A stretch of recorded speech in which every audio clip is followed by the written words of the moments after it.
భారత రాజ్యాంగానికి 75 ఏళ్లు నిండిన సందర్భంగా ఇవాళ ఢిల్లీలో ప్రత్యేక కార్యక్రమం నిర్వహించారు. ఈ సందర్భంగా రాష్ట్రపతి ద్రౌపది ముర్ము 75 ఏళ్ల సంస్మరణ పోస్టల్ స్టాంపును ఓ నాణాన్ని రిలీజ్ చేశారు. ఉభయ సభలను ఉద్దేశించి పార్లమెంటు సెంట్రల్ హాల్లో ఆమె ప్రసంగించారు. గత కొన్నేళ్ల నుంచి సమాజంలో అన్ని రంగాల కోసం, ముఖ్యంగా బలహీన వర్గాల సంక్షేమం కోసం ప్రభుత్వం అన్ని చర్యలు తీసుకుందని ఆమె చెప్పారు. మన రాజ్యాంగ సజీవమైన ప్రగతిశీల పత్రం అని పేర్కొన్నారు. మన రాజ్యాంగం ద్వారా సామాజిక న్యాయం, సమర్థత, అభివృద్ధి లాంటి లక్ష్యాలను అందుకున్నట్లు రాష్ట్రపతి ద్రౌపది వెల్లడించారు. వెనుకబడిన తరగతుల కోసం ప్రభుత్వం అసాధారణ రీతిలో కార్యక్రమాలు చేపట్టిందన్నారు. మైథిలి సంస్కృత భాషల్లో కూడా రాజ్యాంగాన్ని ఆమె ఆవిష్కరించారు. ఉగ్రవాదం నాగరికతకు మచ్చని, జాతీయ భద్రతపై రాజీపడే ప్రసక్తి లేదని కేంద్ర హోంశాఖ సహాయ మంత్రి బండి సంజయ్ స్పష్టం చేశారు. ముంబై దాడులపై ట్విట్టర్ వేదికగా స్పందిస్తూ ప్రాణాలు అర్పించిన జవాన్లకు నివాళులు అర్పించారు. దీనిపై ఆయన 26/11 ముంబైలో జరిగిన పిరికిపంద ఉగ్ర దాడుల వార్షికోత్సవం సందర్భంగా ప్రాణాలను అర్పించిన ధైర్యవంతులైన భద్రతా సిబ్బందికి సెల్యూట్ చేయడంలో, అమాయక బాధితులకు హృదయపూర్వక నివాళులు అర్పించడంలో తాను దేశంతో కలిసి ఉన్నానని తెలియజేశారు. అలాగే ఉగ్రవాదం మానవ నాగరికతకు మచ్చ అని ఆయన నినదించారు. ప్రధాని నరేంద్ర మోడీ నాయకత్వంలో ఉగ్రవాదానికి వ్యతిరేకంగా ఆయన జీరో టాలరెన్స్ విధానం భారతీయ విపత్తుకు వ్యతిరేకంగా చేస్తున్న పోరాటంలో ప్రపంచ నాయకుడిగా ఉద్భవించిందని చెప్పారు. ఈ సందర్భంగా జాతీయ భద్రతపై ఎటువంటి రాజీ లేదని బండి సంజయ్ తేల్చి చెప్పారు. రాజ్యాంగం దినోత్సవం రోజునే అంబేద్కర్కి అవమానం జరిగింది. ఏలూరు జిల్లా ద్వారకా తిరుమలలో గుర్తు తెలియని వ్యక్తులు అంబేద్కర్ విగ్రహాన్ని ధ్వంసం చేశారు. రాత్రి గుర్తు తెలియని వ్యక్తులు కొందరు పార్కులోకి ప్రవేశించి అంబేద్కర్ విగ్రహాన్ని పూర్తిగా ధ్వంసం చేసి ముక్కలు ముక్కలుగా విరగొట్టారు. ఈ ఘటనపై ఆందోళన చేసిన స్థానికులు ఇందుకు కారణమైన వారిని కఠినంగా శిక్షించాలని డిమాండ్ చేశారు. విగ్రహ ధ్వంసం ప్రాంతాన్ని పరిశీలించిన పోలీసులు నిందితులను పట్టుకునేందుకు కేసు నమోదు చేసి దర్యాప్తు చేస్తున్నారు. ఏఐసీసీ అగ్రనేత ప్రియాంక గాంధీని ముఖ్యమంత్రి రేవంత్ రెడ్డి, ఉప ముఖ్యమంత్రి బట్టి విక్రమార్క కలిశారు. ఢిల్లీ పర్యటనలో ఉన్న CM Revanth Reddy, deputy CM బట్టి ఇటీవల వయనాడు ఎంపీగా గెలిచిన ప్రియాంక గాంధీతో భేటీ అయ్యారు. ఈ సందర్భంగా ప్రియాంక గాంధీకి పుష్పగుచ్చం అందజేసి సత్కరించారు. వయనాడు ఎంపీగా భారీ మెజార్టీతో విజయం సాధించినందుకు ఆమెకు అభినందనలు తెలియజేశారు. అనంతరం ప్రియాంక గాంధీతో సమావేశమయ్యి తెలంగాణ రాజకీయాల గురించి చర్చించారు. అనంతరం ఏఐసీసీ చీఫ్ ఖర్గేతో సీఎం భేటీ అయ్యారు. కాగా పార్లమెంటు సమావేశాలు జరుగుతున్న నేపథ్యంలో ఢిల్లీలో ఉన్న తెలంగాణ ఎంపీలతో సమావేశమయ్యేందుకు రేవంత్ రెడ్డి ఢిల్లీ వెళ్లారు. కేంద్రం వద్ద పెండింగ్ లో ఉన్న తెలంగాణ అంశాలపై ఎంపీలతో జరిగే సమావేశంలో సీఎం రేవంత్ రెడ్డి చర్చించనున్నారు. ఈడీ అధికారులకు మాజీ మంత్రి కేటీఆర్ సంచలన ట్వీట్ చేశారు. తెలంగాణ రెవెన్యూ మంత్రి ఇల్లు, కార్యాలయాలు దాడులు చేసి 60 రోజులు దాటింది. దానికి సంబంధించి ఇప్పటివరకు ఎలాంటి అప్డేట్ లేదు. దాడులకు సంబంధించి ఒక ఫోటో, ఒక వీడియో కూడా బయటికి రాలేదు. అసలు లోపలికి వెళ్లిన 2 కరెన్సీ లెక్కింపు యంత్రాలు ఏమయ్యాయి అని ఈడీ అధికారులను కేటీఆర్ ప్రశ్నించారు. ఈ నిశ్శబ్దం ఎందుకని అడిగారు. కాగా గతంలో కస్టమ్స్ సుంకం ఎగువేత, మనీ లాండరింగ్ కేసుల నేపథ్యంలో ఈడీ అధికారులు మంత్రి పొంగులేటి శ్రీనివాసరెడ్డి నివాసంలో దాడులు నిర్వహించిన విషయం తెలిసిందే. మొత్తం ఢిల్లీ నుంచి 16 ఈడీ బృందాలు హైదరాబాద్కు చేరుకుని ఏకకాలంలో హైదరాబాద్, ఖమ్మంలోని 15 ప్రాంతాల్లో దాడులు నిర్వహించాయి. ఈ నెల 30న ఏపీ సీఎం చంద్రబాబు అనంతపురం జిల్లాలో పర్యటించనున్నారు. బొమ్మనహాల్ మండలంలో చంద్రబాబు పర్యటించనున్నారు. ఎన్టీఆర్ పెన్షన్ల పంపిణీలో బాబు పాల్గొనున్నారు. అనంతరం అక్కడి ప్రజల సమస్యలపై కూడా చర్చించనున్నారు.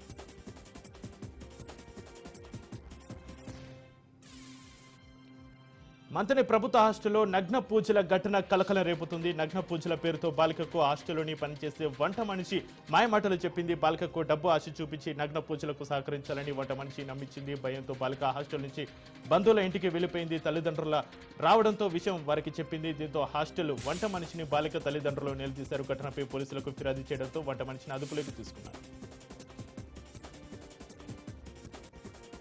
నటి జేత్వానీ కేసు విచారణను ఏపీ హైకోర్టు వాయిదా వేసింది. ఐపీఎస్ అధికారులు, పోలీసులు ఓ న్యాయవాది దాఖలు చేసిన పిటిషన్పై హైకోర్టు విచారణ చేపట్టగా కౌంటర్ దాఖలుకు ప్రాసిక్యూషన్ కోసం విచారణ వాయిదాను కోరారు. దీంతో పిటిషన్లపై విచారణను డిసెంబర్ 2కి వాయిదా వేసింది. తదుపరి విచారణ డిసెంబర్ 2న చేపడతామని హైకోర్టు తెలిపింది. ఇక AP deputy CM Pawan Kalyan Delhi పర్యటనలో బిజీగా ఉన్నారు. రాష్ట్రానికి రావాల్సిన నిధులు, పెండింగ్ ప్రాజెక్టులు, ఇతర అంశాలపై చర్చించేందుకు కేంద్ర మంత్రి గజేంద్ర సింగ్ షెకావత్ను పవన్ కళ్యాణ్ కలిశారు. పర్యాటక రంగంలోని మొత్తం 7 ప్రాజెక్టులపై కేంద్ర మంత్రికి ప్రతిపాదనలు అందజేసినట్లు చెప్పారు. పర్యాటక విశ్వవిద్యాలయం ఏర్పాటు చేయాలని కోరామని, అందుకు గజేంద్ర సింగ్ షెకావత్ కూడా సానుకూలంగా స్పందించారని పవన్ కళ్యాణ్ తెలిపారు. సినీ హీరో శ్రీతేజ్ పై కేసు నమోదైంది. కుకటపల్లి పిఎస్లో కేసు నమోదు చేశారు. పెళ్లి చేసుకుంటానని నమ్మించి మోసం చేశాడని యువతి ఫిర్యాదు చేయడంతో పోలీసులు ఫైల్ చేశారు. శ్రీతేజ్ పై గతంలో కుకటపల్లి పిఎస్లో కేసు నమోదు కాగా తాజాగా మరో మహిళతో వివాహితర సంబంధం కేసు ఫైల్ కావడం చర్చనీయాంశంగా మారింది. 18 ఏళ్లు నిండిన ప్రతి పౌరుడు ఓటరుగా నమోదు చేసుకోవాలని వికారాబాద్ జిల్లా కలెక్టర్ ప్రతీక్ జైన్ కోరారు. భారత రాజ్యాంగ దినోత్సవాన్ని పురస్కరించుకుని స్వీప్ ఆధ్వర్యంలో మంగళవారం వికారాబాద్ జిల్లా కేంద్రంలో ఓటర్ నమోదుపై అవగాహన కోసం 2K రన్ కార్యక్రమం నిర్వహించారు. ఈ కార్యక్రమాన్ని కలెక్టర్ ప్రతీక్ జైన్ జిల్లా ఎస్పీ నారాయణ రెడ్డి జెండా ఊపి ప్రారంభించారు. జిల్లా కేంద్రంలోని ఎన్నెపల్లి చౌరస్తా నుంచి ఎన్టీఆర్ చౌరస్తా వరకు యువకులు, అధికారులు 2K రన్లో పాల్గొన్నారు. అలాగే ఓటు హక్కు ప్రాముఖ్యత, ఓటర్ నమోదుపై ప్రతిజ్ఞ చేశారు. కాకతీయ యూనివర్సిటీ డిగ్రీ సెమిస్టర్ పరీక్షల షెడ్యూల్లో మార్పులు చేసినట్లు అధికారులు తెలిపారు. 26 నుంచి జరగాల్సిన డిగ్రీ 1, 3, 5వ సెమిస్టర్ పరీక్షలు మార్పు చేశామని వెల్లడించారు. ఈ నెల 26, 27, 28 తేదీలో జరగాల్సిన పరీక్షలు వాయిదా వేశామని, అన్ని పరీక్షలు ముగిసిన తర్వాత ఈ పరీక్షలు నిర్వహిస్తామని వెల్లడించారు. అయితే ఈ నెల 29 నుంచి జరిగే పరీక్షలు యథావిధిగా జరుగుతాయని పరీక్షల నిర్వహణ అధికారులు తెలిపారు. ఫీజు రియంబర్స్మెంట్, స్కాలర్షిప్స్ చెల్లించాలని ప్రైవేటు డిగ్రీ కళాశాలలు చేసిన సమ్మె కారణంగా పరీక్షల షెడ్యూల్లో మార్పు చేసినట్లు వారు వెల్లడించారు. ఎన్టీఆర్ జిల్లా తిరువూరులోని 9వ వార్డులోని డ్రైవర్స్ కాలనీలో జంచనం శివప్రసాద్ ఇంట్లో విషసర్పం ప్రత్యక్షమైంది. దీంతో snake rescue team convener Uyyuru Jayaprakash కు సమాచారం ఇచ్చారు. వెంటనే అక్కడికి చేరుకున్న జయప్రకాష్ సర్పాన్ని చాకచక్యంగా పట్టుకుని అడవిలో వదిలిపెట్టారు. వెంటనే స్పందించి పామును బంధించడంతో స్థానిక ప్రజలు జయప్రకాష్ ను అభినందించారు. నిర్మల్ జిల్లా బైన్సా పట్టణంలోని పాత సినిమా టాకీస్ సమీపంలో గల ఓ డ్రై క్లీనింగ్ షాప్లో సోమవారం అర్ధరాత్రి అగ్ని ప్రమాదం జరిగింది. షార్ట్ సర్క్యూట్తో జరిగిన ఈ ఘటనలో ల్యాండ్రీ షాప్లో డ్రై క్లీనింగ్ ఐరన్ చేయించుకునేందుకు వచ్చిన దుస్తులు దగ్ధమయ్యాయి. వీటితో పాటు ల్యాండ్రీ షాప్లోని ఫర్నిచర్, ఇతర సామాగ్రి దగ్ధమైంది. అగ్ని ప్రమాద సమాచారం అందుకున్న ల్యాండ్రీ షాప్ యజమాని సంటోల అనిల్ అగ్నిమాప శాఖకు తెలియజేయగా ఫైర్ ఇంజిన్తో వచ్చిన సిబ్బంది మంటలను ఆర్పివేశారు.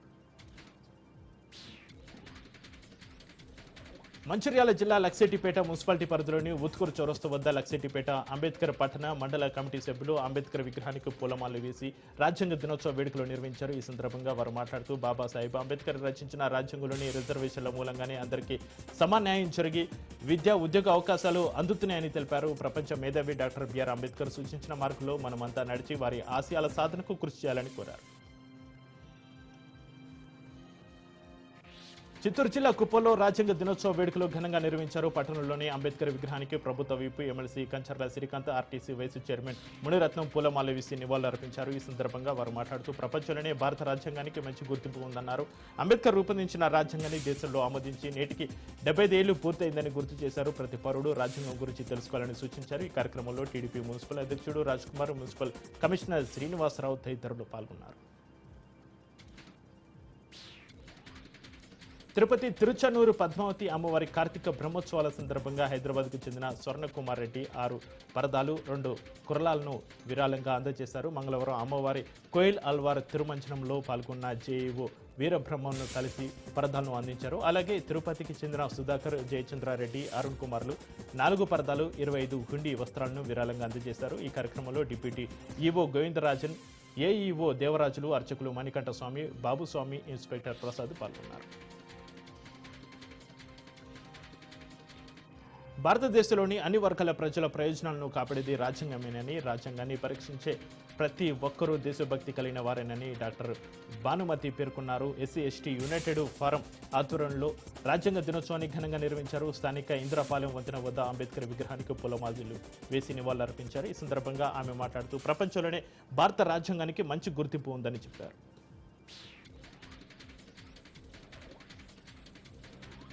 రాచకొండ కమిషనరేట్ పరిధిలో దొంగలు హల్చల్ చేశారు. మీర్పేట పోలీస్ స్టేషన్ పరిధి ప్రశాంతి హిల్స్లోని పింగ్లీ అపార్ట్మెంటు 101 ఫ్లాట్లో ఉండే కుటుంబ సభ్యులు నిన్న రాత్రి ఫంక్షన్కి వెళ్లారు. తిరిగి వచ్చేసరికి ఇంట్లో ఉన్న 15 లక్షలు నగదు, 12 తులాల బంగారాన్ని దొంగలు ఎత్తుకెళ్లారు. పోలీసులు సీసీ కెమెరాలో రికార్డైన దృశ్యాల ఆధారంగా కేసు దర్యాప్తు చేస్తున్నారు.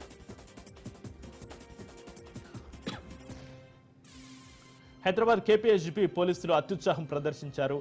24వ తేదీన అర్ధరాత్రి సిరి బార్ అండ్ రెస్టారెంట్ వద్ద తాగిన మైకంలో నయీము, ప్రణయ్ల మధ్య గొడవ జరిగింది. నయీం స్నేహితుడు శివకుమార్ వద్ద ప్రణయ్, నరేష్లు ఫోన్ లాక్కోవడంతో గొడవ జరిగింది. దీంతో పోలీసులకు ఫోన్ చేయగా అక్కడికి వచ్చిన పోలీసులు విషయం తెలుసుకోకుండా ప్రణయ్తో కలిసి ఇతిహాస్, శివకుమార్ అనే 2 వ్యక్తులను చితకబాదారు. ఈ ఘటన ఆలస్యంగా వెలుగులోకి రావడంతో పోలీసులపై విమర్శలు వెల్లువెత్తుతున్నాయి. యువత గంజాయి డ్రగ్స్ లాంటి మత్తు పదార్థాలు చెడు వ్యసనాలకు బానిస కావద్దని మల్కాజ్గిరి ఏసీపీ చక్రపాణి కోరారు. నాచారంలోని జాన్సన్ గ్రామర్ స్కూల్లో నాచారం పోలీసులు సైబర్ క్రైమ్ నార్కోటిక్ సంయుక్తంగా సైబర్ నేరాలు గంజాయి ఇతర మత్తు పదార్థాలపై విద్యార్థులకు అవగాహన కల్పించారు. ఈ సందర్భంగా ఏసీపీ మాట్లాడుతూ విద్యార్థి దశలో చెడు వ్యసనాలకు బానిస కాకుండా ఏకాగ్రతతో విద్యను అభ్యసించి తల్లిదండ్రులకు మంచి పేరు తీసుకురావాలన్నారు. అపరిచిత వ్యక్తులు సైబర్ నేరాల పట్ల అప్రమత్తంగా ఉండాలన్నారు. విద్యార్థులు సరైన మార్గంలో వెళ్తున్నారో లేదో వారి తల్లిదండ్రులు గమనిస్తూ ఉండాలని సూచించారు. ఛత్తీస్గఢ్ రాష్ట్రం 29న సుక్మా జిల్లా బంద్కు మావోయిస్టులు పిలుపునిచ్చారు. తెలంగాణ సరిహద్దు ఛత్తీస్గఢ్లో ఈ నెల 22న జరిగిన ఎన్కౌంటర్కు నిరసనగా సుక్మా జిల్లా బంద్కు పిలుపునిస్తున్నట్లు తెలిపారు. దక్షిణ బస్తర్ డివిజన్ కమిటీ కార్యదర్శి గంగపేరిట ఈ లేఖ విడుదలైంది. ఎన్కౌంటర్ పేరుతో 6గురిని నిరాయుధీలుగా పట్టి చంపేశారని ఆమె ఆరోపించారు. ఈ ఘటన సమయంలో కేవలం 4 వద్ద ఆయుధాలు ఉన్నాయని, మిగిలిన వారందరూ నిరాయుధులుగా ఉన్నారని వెల్లడించారు. ఎన్కౌంటర్లో చనిపోయిన 10 మందిలో 2 గ్రామస్తులు ఉన్నారని లేఖలో పేర్కొన్నారు. ఈ పూటకపు ఎన్కౌంటర్కు వ్యతిరేకంగా జరిగే జిల్లా బంద్ను జయప్రదం చేయాలని పిలుపునిచ్చారు. భారత రాజ్యాంగం ఆమోదం పొంది 75 ఏళ్లు పూర్తయిన సందర్భంగా Banaganapalli MLA Katasani Ramareddy doctor BR Ambedkar విగ్రహానికి పూలమాల వేసి నివాళులర్పించారు. ఈ సందర్భంగా ఆయన మాట్లాడుతూ రాష్ట్రంలో రెడ్ బుక్ రాజ్యాంగం నడుస్తుందని, రాష్ట్రంలో కూటమి ప్రభుత్వం రాజ్యాంగాన్ని అమలు చేయడం లేదని మండిపడ్డారు. ప్రభుత్వ విధానాలకు వ్యతిరేకించే వారిపై కేసులు నమోదు చేసి జైలు పాలు చేస్తున్నారని ఆవేదన వ్యక్తం చేశారు. త్వరలోనే మాజీ ముఖ్యమంత్రి వైఎస్ జగన్మోహన్ రెడ్డి ప్రజల మధ్యకు వస్తారని చెప్పారు. కర్నూలు జిల్లా ఎమ్మిగనూరు మండలం ఎర్రకోట ఇంజనీరింగ్ కాలేజ్ సమీపంలో గుర్తు తెలియని వ్యక్తులు మిరప పంటకు నిప్పు పెట్టారు. ఎర్రకోట గ్రామానికి చెందిన రైతు శ్రీనివాసులు 3 ఎకరాల పొలం కౌలు చేస్తూ 2.5 లక్షలు పెట్టుబడి పెట్టి మిరప పంటను సాగు చేశాడు. చేతికొచ్చిన పంటను కోసి ఆరబోయగా నిన్న రాత్రి గుర్తు తెలియని వ్యక్తులు పెట్రోల్ పోసి మిరప పంటను తగలబెట్టారు. ఈ ఘటనలో 3 లక్షల విలువైన పంట నష్టం జరిగింది. 6 కాలం కష్టపడి పండించిన పంట కాలి బురద కాడుతో రైతులు లబోదిబ్బమంటున్నారు. తనను ప్రభుత్వమే ఆదుకోవాలని రైతు ఆవేదన వ్యక్తం చేశాడు. పోలీసులు కేసు నమోదు చేసుకుని దర్యాప్తు చేస్తున్నారు. రాజ్యాంగం దినోత్సవం సందర్భంగా నంద్యాల జిల్లా ఆత్మకూరు పట్టణంలోని వైఎస్ఆర్ కాంగ్రెస్ పార్టీ కార్యాలయంలో మాజీ ఎమ్మెల్యే శిల్ప చక్రపాణి రెడ్డి డాక్టర్ బిఆర్ అంబేద్కర్ చిత్రపటానికి పూలమాల వేసి నివాళులర్పించారు. ఈ సందర్భంగా ఆయన మాట్లాడుతూ ఈవీఎంల పనితీరుపై దేశవ్యాప్తంగా ఆందోళన నెలకొందని తెలిపారు. ప్రపంచవ్యాప్తంగా మెజారిటీ దేశాల్లో బ్యాలెట్ పేపర్లతోనే ఎన్నికలు జరుగుతున్నాయని, మన దేశం మన రాష్ట్రంలో కూడా బ్యాలెట్ వైపు ఎందుకు వెళ్లకూడదని ఆయన ప్రశ్నించారు. కార్మిక చట్ట సవరణలు, వ్యవసాయ నల్ల చట్టాలు కేవలం ప్రధాని మోడీ మిత్రుల కోసమే చేశారని, సంపద సృష్టికర్తలైన కార్మికులను కేంద్ర ప్రభుత్వం విస్మరిస్తుందని నిరసిస్తూ వామపక్ష కార్మిక సంఘాలు, రైతు సంఘాల ఆధ్వర్యంలో కేంద్ర ప్రభుత్వ దిష్టిబొమ్మను దగ్ధం చేశారు. అనంతరం పలువురు నాయకులు మాట్లాడుతూ దేశంలో సంపదకు సృష్టికర్తలైన కార్మికుల దగ్గర సంపద లేదు, కానీ కార్పొరేటర్లు మోడీ వారి మనుషుల చేతిలో ఈ దేశ సంపద ములుగుతుందని చెప్పారు. నల్లధనాన్ని వెలికి తీస్తారన్న నరేంద్ర మోడీ మాటలు గారడి మాటలని విమర్శించారు. ప్రకాశం జిల్లా ఎర్రగొండపాలెంలో 75వ భారత రాజ్యాంగ దినోత్సవ వేడుకలను ఘనంగా నిర్వహించారు వైసీపీ నేతలు. ఈ కార్యక్రమంలో స్థానిక ఎమ్మెల్యే తాటిపర్తి చంద్రశేఖర్ పాల్గొని అంబేద్కర్ విగ్రహానికి పూలమాల వేసి నివాళులర్పించారు. రాజ్యాంగం ద్వారా ప్రతి ఒక్కరికి స్వేచ్ఛ వచ్చిందన్న ఆయన, ఆ స్వేచ్ఛ కల్పించిన డాక్టర్ బిఆర్ అంబేద్కర్ అడుగుజాడలో ప్రతి ఒక్కరూ నడవాలని పిలుపునిచ్చారు.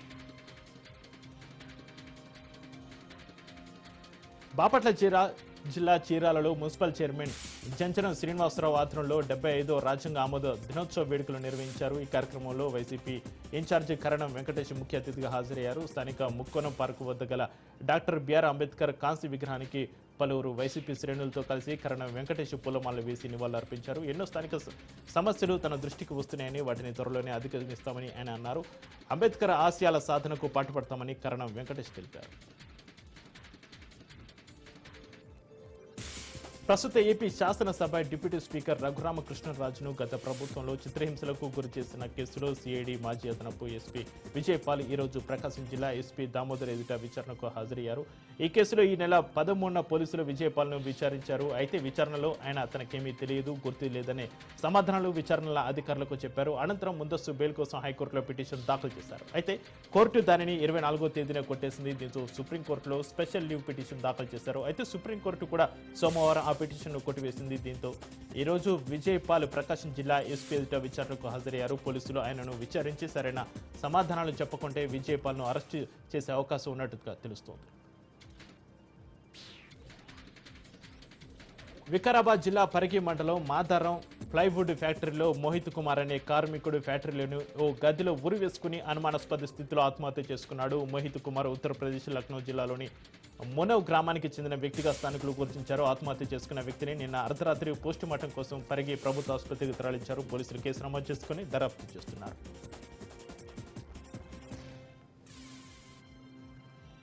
పార్వతీపురం మండలం కృష్ణపల్లి పంచాయతీ బండిదొర వలసకు చెందిన ఇద్దరు వ్యక్తులు ఉడుమును కోసిన దృశ్యాలను సామాజిక మాధ్యమాల్లో అప్లోడ్ చేశారు. గుర్తించిన వైల్డ్ ఎనిమల్స్ కేర్ సంస్థ ప్రతినిధులు ఆన్లైన్లో ఫిర్యాదు చేశారు. తర్వాత హైదరాబాద్, బెంగళూరు నుంచి ఫిర్యాదులు నమోదు కావడంతో మన్యం జిల్లా అటవీ అధికారులు స్పందించారు. యూట్యూబర్ నాగేశ్వరరావు అలియాసు బుజ్జి నానిబాబుని అటవీ అధికారులు అదుపులోకి తీసుకుని ప్రశ్నించారు. విద్యుత్ శాఖలో ఉద్యోగి అయిన నానిబాబు యూట్యూబర్గా పేరు తెచ్చుకోవాలని ఇలా చేసినట్లు సమాచారం.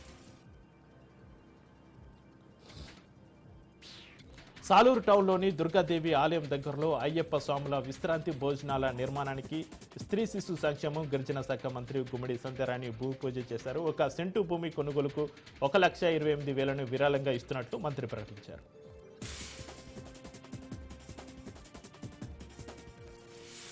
భారత రాజ్యాంగ పరిరక్షణ ప్రతి భారతీయుడి కర్తవ్యం, బాధ్యత అన్నారు రాజ్యసభ మాజీ సభ్యులు ఏపీసీసీ ముఖ్య అధికార ప్రతినిధి తులసిరెడ్డి. వేంపల్లిలో కాంగ్రెస్ నాయకులు రాజ్యాంగ దినోత్సవాన్ని ఘనంగా నిర్వహించారు. స్వర్గీయ అంబేద్కర్ డ్రాఫ్టింగ్ కమిటీ చైర్మన్ గా లిఖించబడిన భారత రాజ్యాంగం ప్రపంచంలోని అతిపెద్ద లిఖిత రాజ్యాంగం అని కొనియాడారు. భారత రాజ్యాంగంలో 448 అధికరణలు, 25 పార్ట్లు, 12 షెడ్యూలు ఉన్నాయన్నారు తులసిరెడ్డి. దీక్ష దివాస్ను విజయవంతం చేయాలని మాజీ మంత్రి ఎమ్మెల్సీ సత్యవతి రాథోడ్ పిలుపునిచ్చారు. జయశంకర్ భూపాలపల్లి జిల్లా కేంద్రంలోని బీఆర్ఎస్ పార్టీ కార్యాలయంలో దీక్ష దివస్ కార్యక్రమంపై నిర్వహించిన సన్నాహక సమావేశానికి ఆమె ముఖ్య అతిథిగా హాజరై మాట్లాడారు. కేంద్ర రాష్ట్ర ప్రభుత్వాలు ఎన్నికల్లో ప్రజలకు అనేక హామీలు ఇచ్చి తీరా అధికారంలోకి వచ్చాక ఒక్క హామీని కూడా అమలు చేయడం లేదని విమర్శించారు. తెలంగాణ మలిదశ ఉద్యమంలో భాగంగా 29 డిసెంబర్ 2009న కేసీఆర్ నిరవధిక నిరాహార దీక్ష చేపట్టడంతో ఆనాడు కేంద్రంలో అధికారంలో ఉన్న కాంగ్రెస్ ప్రభుత్వ ప్రత్యేక తెలంగాణ రాష్ట్రం ప్రకటించిందని, అదే స్ఫూర్తితో నేడు ప్రభుత్వ వ్యతిరేక విధానాలను ప్రజలకు తీసుకెళ్లి మళ్లీ తెలంగాణలో బీఆర్ఎస్ పార్టీని అధికారంలోకి తీసుకురావాలని కోరారు.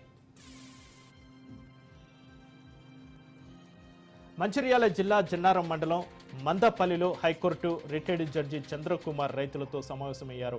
ఈ సందర్భంగా ఆయన మాట్లాడుతూ ప్రభుత్వాలు రైతు సంక్షేమాన్ని విస్మరించాయని, దేశానికి అన్నం పెట్టే అన్నదాతలను పట్టించుకోకపోవడం దారుణమని విమర్శించారు. రైతుల కష్టాన్ని గుర్తించి శాస్త్రీయమైన పద్ధతిలో మద్దతు ధర ప్రకటించి రైతాంగాన్ని ఆదుకోవాలని డిమాండ్ చేశారు. రైతు సంక్షేమ సమితి ఆధ్వర్యంలో త్వరలో హైదరాబాద్లో నిర్వహించనున్న సమావేశానికి రైతులు భారీగా హాజరై విజయవంతం చేయాలని ఆయన పిలుపునిచ్చారు. కాకినాడ జిల్లా తుని నియోజకవర్గంలో సోషల్ మీడియాలో పోస్టులు పెట్టిన వారిని అరెస్టు చేయడం పట్ల మాజీ మంత్రి దాడి రాజా అసహనం వ్యక్తం చేశారు. ఆయన మంగళవారం మధ్యాహ్నం మీడియాతో మాట్లాడుతూ ఎప్పుడో 2 ఏళ్ల కిందట సోషల్ మీడియాలో పోస్టుకు లైకులు చేసిన వారిని కూడా అదుపులోకి తీసుకోవడం సరైన చర్య కాదని ఆయన విమర్శించారు. అధికారంలో వారే శాశ్వతంగా ఉండిపోరని పోలీసులు గమనించాలని కోరారు. నల్గొండ జిల్లా బీఆర్ఎస్ పార్టీ కార్యాలయంలో దీక్ష దివాస్ కార్యక్రమ సన్నాహక సమావేశంలో మాజీ మంత్రి సూర్యాపేట ఎమ్మెల్యే జగదీష్ రెడ్డి పాల్గొన్నారు. ఈ సందర్భంగా ఆయన మాట్లాడుతూ ఈ నెల 29న దీక్ష దివాస్ను ఘనంగా జరపాలని కోరారు. సీఎంగా కేసీఆర్ ఎన్నో పథకాలను తెచ్చి ప్రజలను సంతోషంగా ఉండేలా చూసుకున్నారని చెప్పారు. రాబోయే రోజుల్లో కేసీఆర్ మళ్లీ సీఎం అవడం ఖాయమని చెప్పారు. ప్రాణాలను పనంగా పెట్టి తెలంగాణ తెచ్చిన మహానుభావుడు కేసీఆర్ అన్నారు. కేసీఆర్ పోరాట పటిమను, గొప్పతనాన్ని ఈ తరం యువతకు తెలియజేయాల్సిన అవసరం ఉందన్నారు.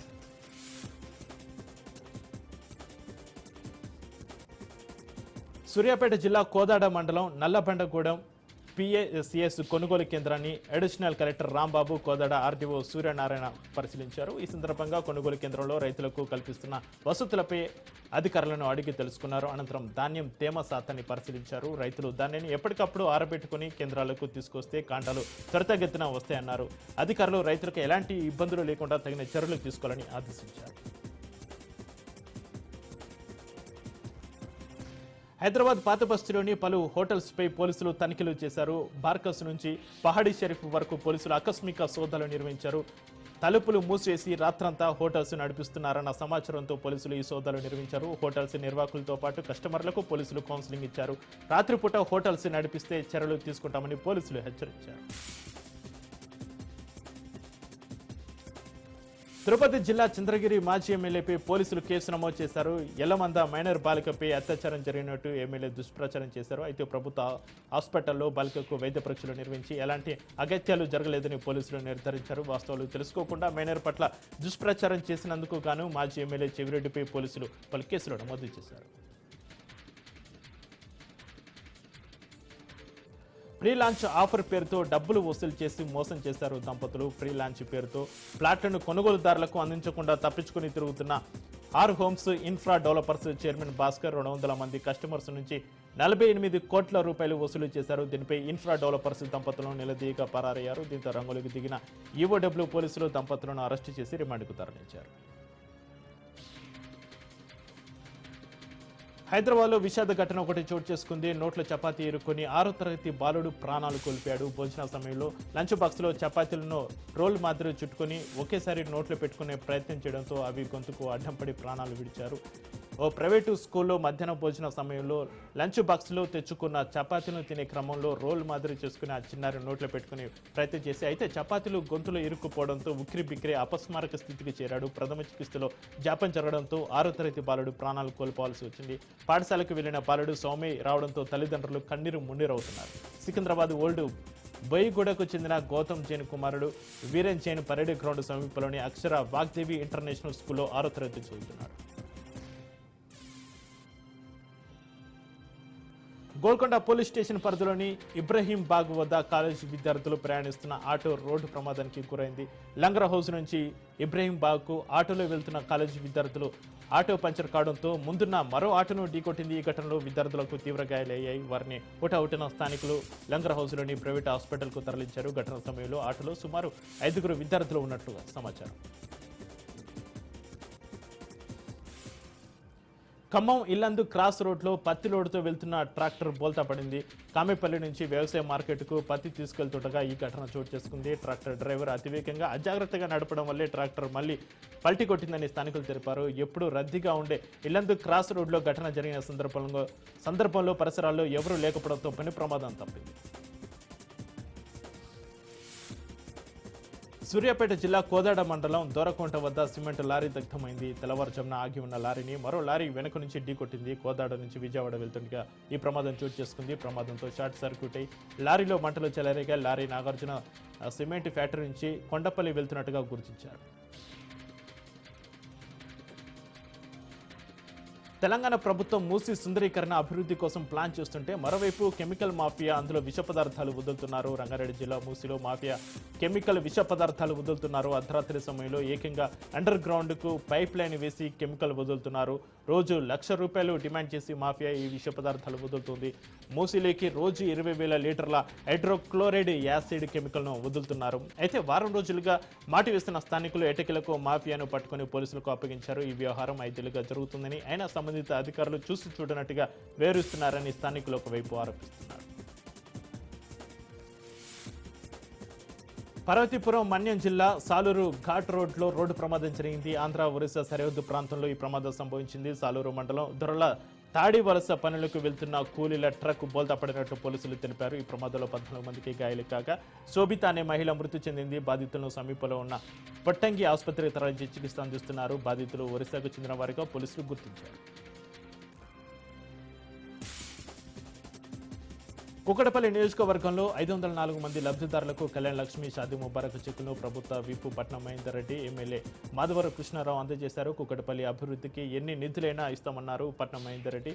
మహిళల సంక్షేమం కోసమే ప్రభుత్వం అనేక పథకాలను ప్రవేశపెడుతుందన్నారు. నిన్న అధికారులను నిలదీసినందుకే ఇవాళ లబ్ధిదారులకు చెక్కులను అందజేశారని అన్నారు. ఎమ్మెల్యే మాధవరం కృష్ణారావు రాజకీయాల మధ్య ప్రజలను లాగి ఇబ్బందులు పెట్టొద్దన్నారు. రాబోయే రోజుల్లో ఎమ్మెల్యే క్యాంపు కార్యాలయంలో చెక్కులను అందజేయాలన్నారు ఎమ్మెల్యే.